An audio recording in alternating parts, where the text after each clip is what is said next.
ever stop and think to yourself, maybe several times a day, thank God we have BC Amplified to turn to when it comes to professional wrestling? Because I know I do. I say thank God that I am able to come in front of you guys and dish the truth in these shows. Because this community, especially on this platform, YouTube alone, has so much trash out there and so much delusional bullshit that, in all honesty, it makes me nauseous.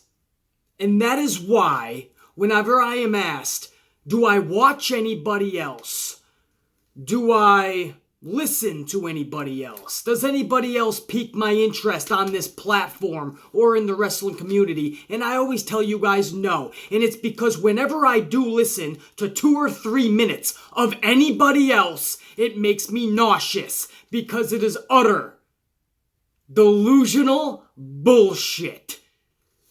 This is another show where you have this entire community saying it was unbelievable. This was an amazing show. But thank God you have the Amplified man to tell you the actual truth. Because when you take a couple, maybe 2-3 promos aside, a couple 2-3 promos, you are left, the skeleton of this show was a bunch of nonsensical, redundant tag matches or schmaz matches. That's all this was. And I'll prove it now. I'll go over the 3 things that I actually didn't mind, that I actually enjoyed in this show. And when you put it all together, it was 3 promos. And if you put it all together, it's maybe 15 to 17 minutes worth of airtime. Shane McMahon starting the show. That's one of 3 things I didn't mind in this show. And it was one of 3 promos. Shane McMahon starts off the show and he talks about how he's tired of everybody always using him to get ahead in life. And you believe that. That's realistic. Because Shane McMahon is the son of the boss. So everybody's going to try to rub shoulders with him, try to up their ante. If you're an employee, you're going to try to get the promotion. If you're a fan, you're going to try to get on the inside of the company. Maybe get some autographs, maybe get a job. He says, I had such a great time beating your ass, Miz. Meaning, of course, Fastlane this past Sunday when he jumped Miz from behind in front of his father. And he said, I had such a great time beating your ass that I'm going to do it again at WrestleMania. And it's going to be awesome. I like this because he also had the Best in the World trophy in the ring. So he was really playing up this heel character. Shane McMahon as a heel, liked it the first time around. I'm going to like it this time around, and it's already off to a great start.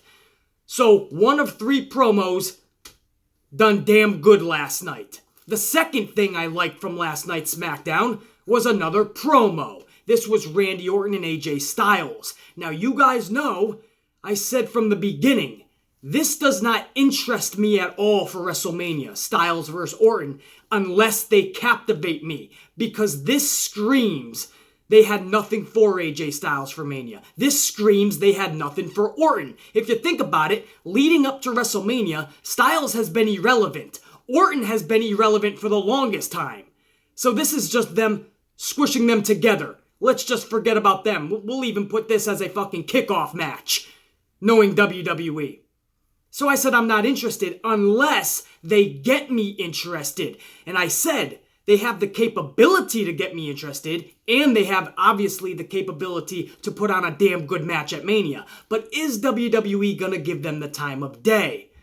And when they do, if they do, is Orton and Styles going to deliver in their promos in that match at WrestleMania? So far, so good. They actually have got me interested after last night, because that face-to-face promo with Styles and Orton, captivating.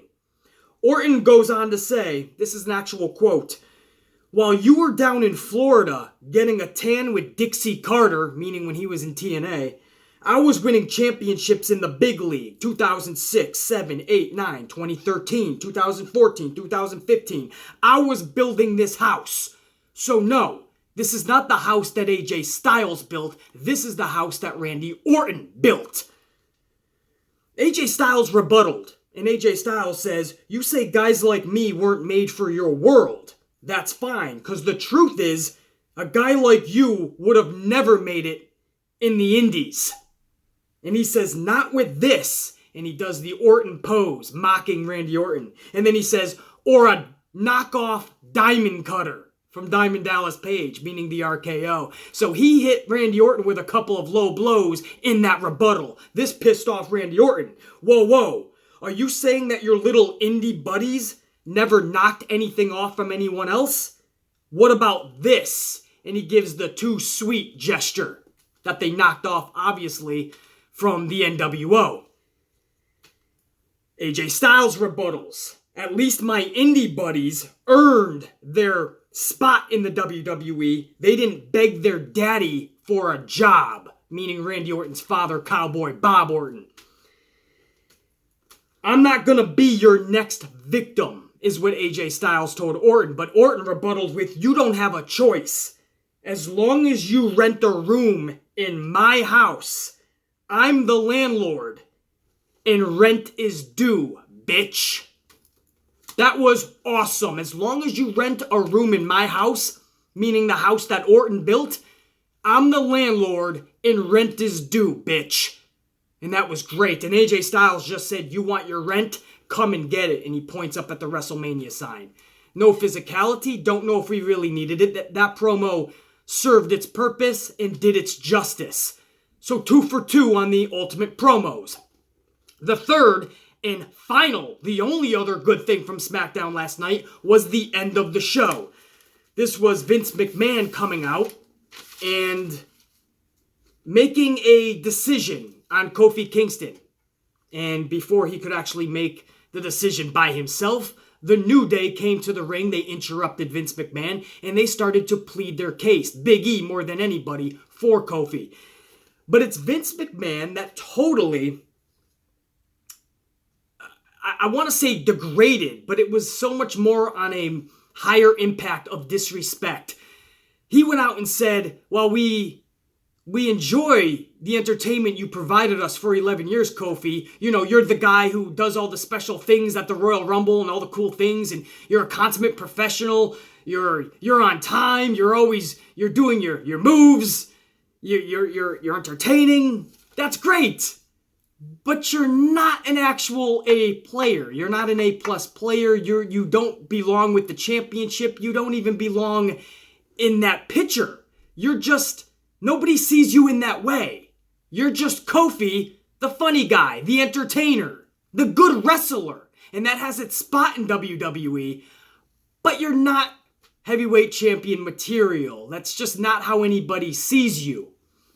And Kofi tries to explain his case. This is the best promo in 11 years I have ever seen Kofi Kingston cut. Beautifully done. I loved it. Kofi Kingston talking about how I bust my ass day in and day out for this company. I have not spent a Halloween with my family, my kids, in 11 years because I was here with this company. The other day, my kid lost his tooth, and I couldn't be there when he dug under the pillow and got his money from the tooth fairy because the tooth berry? What the fuck's he leaving? Berries under the pillow? I'll take that shit.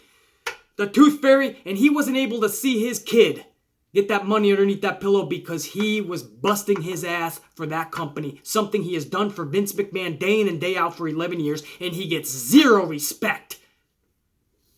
And I loved it. And Vince McMahon's only rebuttal is, I wish I could tell you you deserve it. But you don't. You don't deserve anything. Big E doesn't deserve anything. Xavier doesn't deserve anything. As big as my ego, said Vince McMahon. That's what he said. As big as my ego is, I don't even deserve anything. But the truth is, you just are not championship material. And he says, I see what you're doing. You hide behind the young bucks here, the young kids, not literally the young bucks, AEWs. But you hide around the youngsters, Xavier and Big E, to make yourself feel young again and fresh. But the truth is, the best of your days are behind you. That's basically what Vince was saying. Which didn't really make sense because Xavier Woods is 32, I want to say. maybe 33. Big E is 32 or 33. I think I got them flip-flopped. One of them's 32 years old, the other's 33. Kofi Kingston's only 37. That's not that old. There's people in their 40s still rocking out in the prime of their career right now. So they're not that much younger than him. But Vince is trying to say, hey, you can hide behind the younger guys all you want. Your days are behind you. You didn't win a championship. This is a Vince McMahon quote. He says, if I thought you were championship material, you would have had it a long time ago. So this thing was just on point, this face-to-face, and then it just went off the rails. Vince McMahon said, you want a shot against Daniel Bryan for the championship at WrestleMania? All you have to do is beat this guy. Randy Orton stands up at the rampway, and then he says, and this guy. Samoa Joe stands next to Randy Orton. And then he says, these guys. The Bar stand next to Orton and Samoa Joe. And then he says, this guy. Eric Rowan comes out.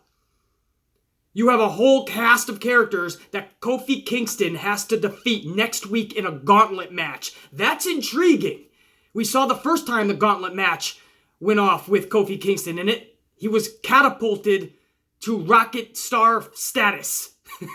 That was real. Kofi Mania really started to take shape, that last gauntlet match.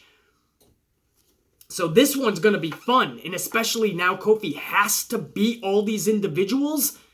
This is huge. This is a big-time main event. This could take up at least a full hour on that show next week, but I'm down. And if this is the way Kofi earns his way in, I'm down. However, I don't think it is. I think this might drag out a couple more weeks. Because realistically, do you guys see Kofi Kingston beating Eric Rowan, Samoa Joe, Randy Orton, and The Bar all in one night? All in one match? We like Kofi Kingston. We know what he's capable of. We want to see him get the championship. However, we want it to be realistic. To tell me he's going to beat Randy Orton and Samoa Joe and Eric Rowan and Cesaro and Sheamus all in a night, man, they're going to have to do this in epic form. They're going to have to make this a 90-minute match for me to believe this. And it has to go off without a hitch. But I see this somehow, Vince McMahon is going to screw Kofi Kingston right near the end. Like he beats a bunch of people. He's in the last match maybe, and somehow Vince screws him. And then we prolong this another week or two. And then maybe a few weeks before, just 2 weeks before Mania, maybe it's announced. I have no idea. I just don't know how Kofi Kingston is going to defeat this cast of characters next week in that gauntlet match. But it's intriguing as hell. I'm down.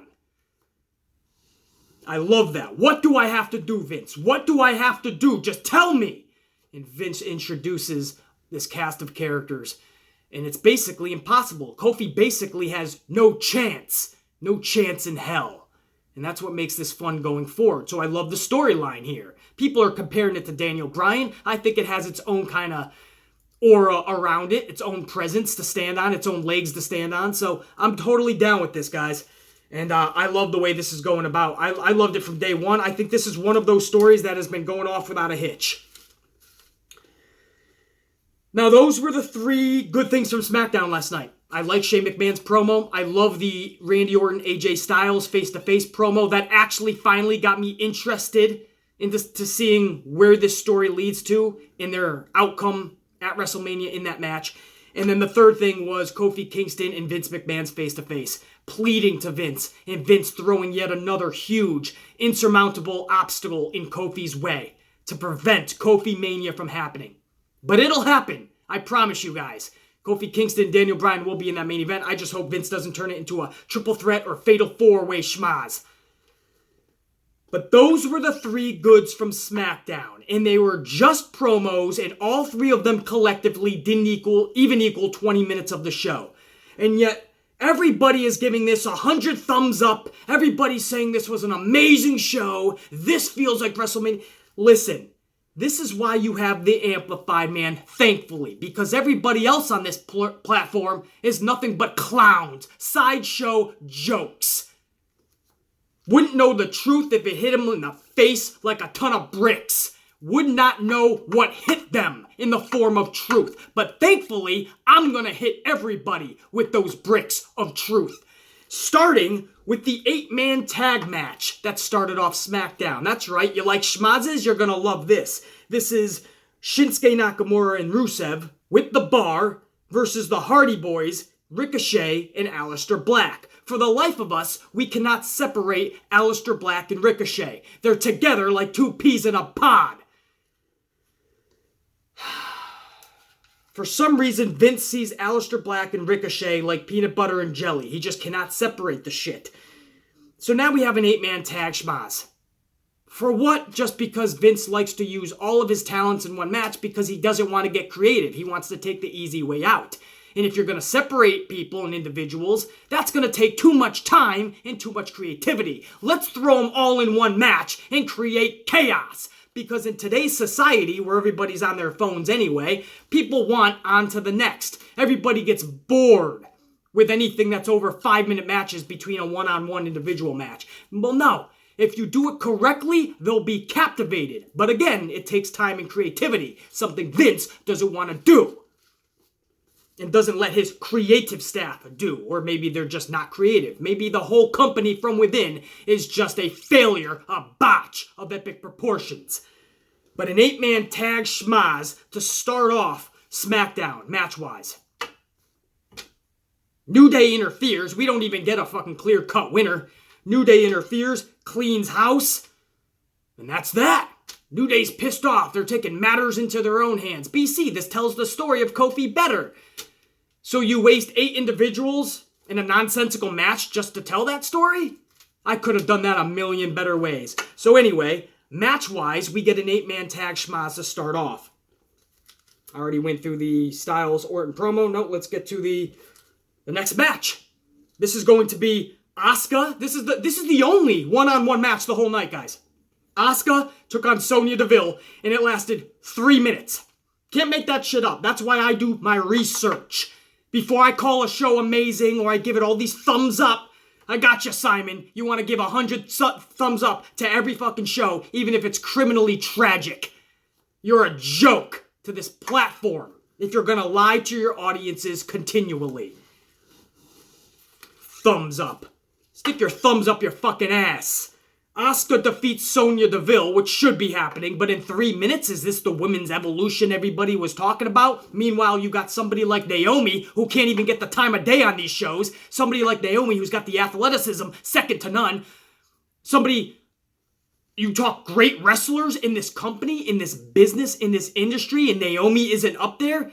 You don't know what you're talking about. You're a damn fool that's been knocked on his damn head too many times as a child. Naomi should be getting a bunch of chances on all these shows and she gets nothing. Instead, we get Sonya Deville and Asuka in a 3-minute match. And Asuka only won because Sonya Deville got tripped up by Mandy Rose, reversing their roles from Fastlane when Sonya Deville cost Mandy Rose the match. So Asuka's being booked like a clown. She can't win a match unless Sonya Deville is costing Mandy or Mandy's costing Sonya. Can Asuka just get a clean victory just on her own merit? Can Asuka get something that's more than a 5-minute match? Can Asuka have a WrestleMania opponent 3.5 weeks from WrestleMania? Is that possible? You got a champion who doesn't even have an opponent. Meanwhile, the Raw Championship match for the women is a cluttered triple threat. A nonsensical, cluttered, bullshit triple threat. Asuka doesn't even have an opponent. I'd rather just have Becky and Asuka one-on-one and just put Charlotte over there to go for the title then against Asuka. I'd be fine with that.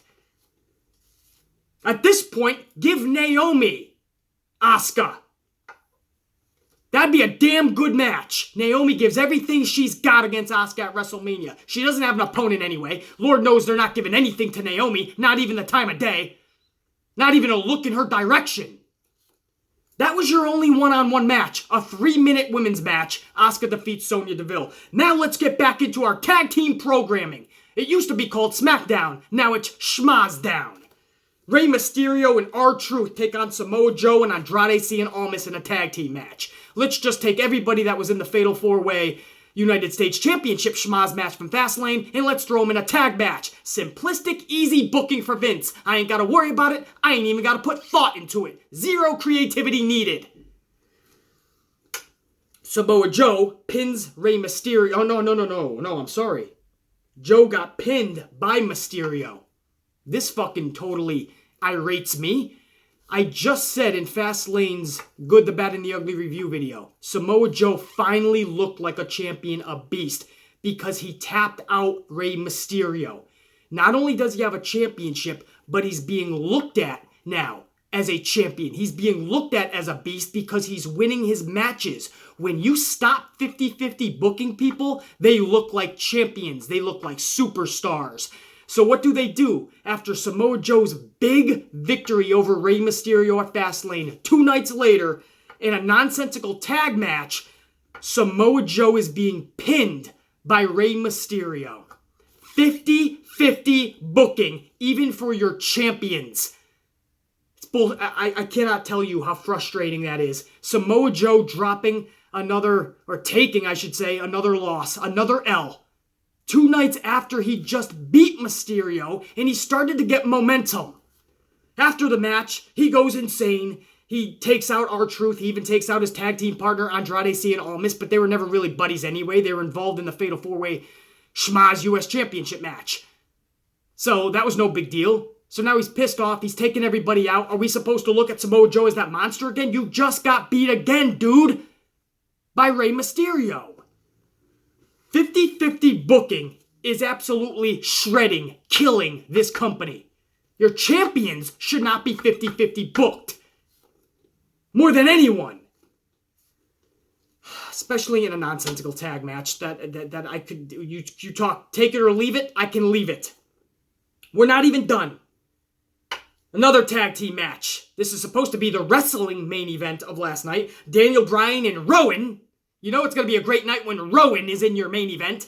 Daniel Bryan and Rowan take on Kevin Owens and Mustafa Ali.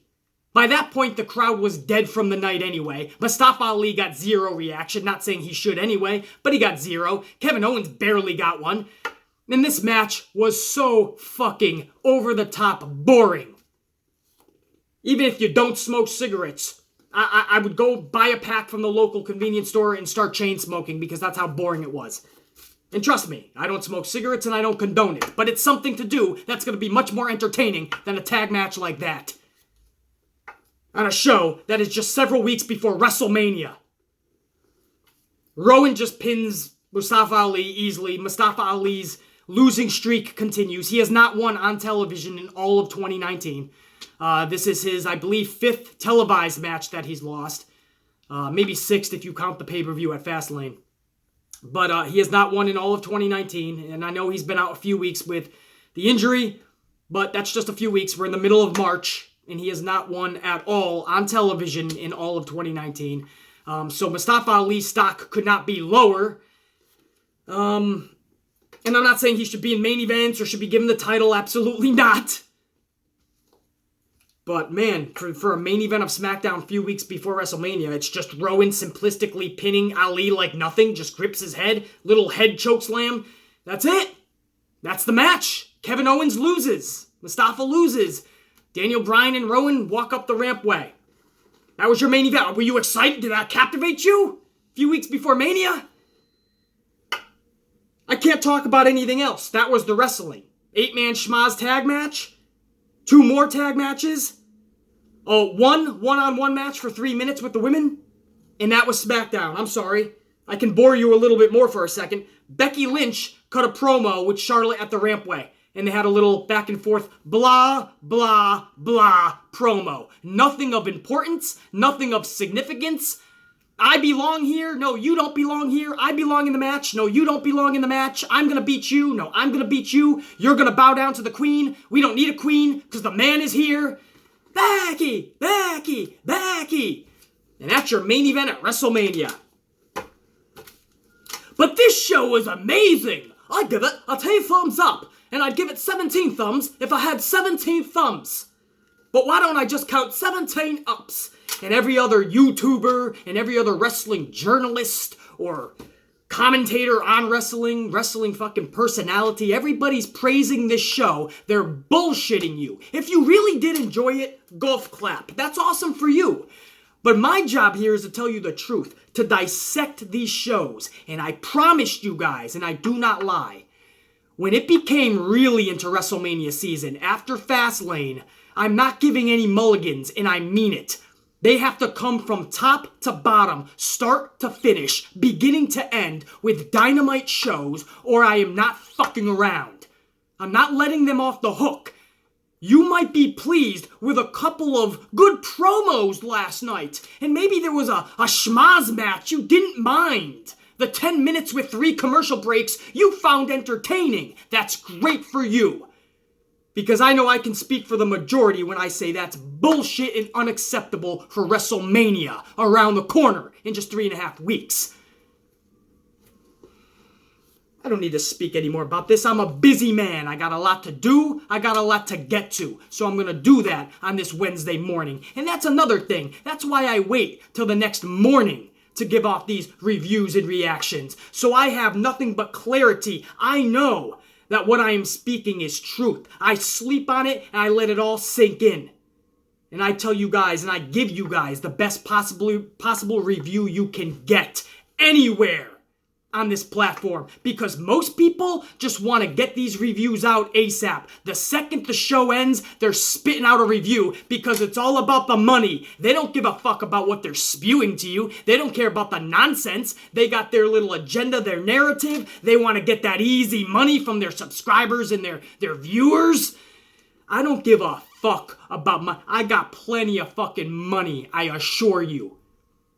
I have plenty of things to do to get me more money. I have plenty of career opportunities and career endeavors I am currently into. I don't need any of that shit. My prerogative, my narrative, my agenda on these videos in front of you is to give you the truth and give it in the best, most knowledgeable way possible. And if that hurts sometimes, then so be it. If people are going to cry at times, then so be it. If people can't handle it, then so be it. But I am going to continue to be the realest motherfucker on this platform. I don't give a fuck who you are, what entity you're with. If you have plenty of people on your channel and you're a big group, I don't give a fuck. I'm number one because I'm the real motherfucking deal. And I'm not going to follow the herd, follow the sheep, because everyone else loved it. I'm supposed to say I did too. I dissect the entire night, and I come to a conclusion. And that conclusion is straight facts. Deal with that shit. I'm the Amplified Man. For now, check you.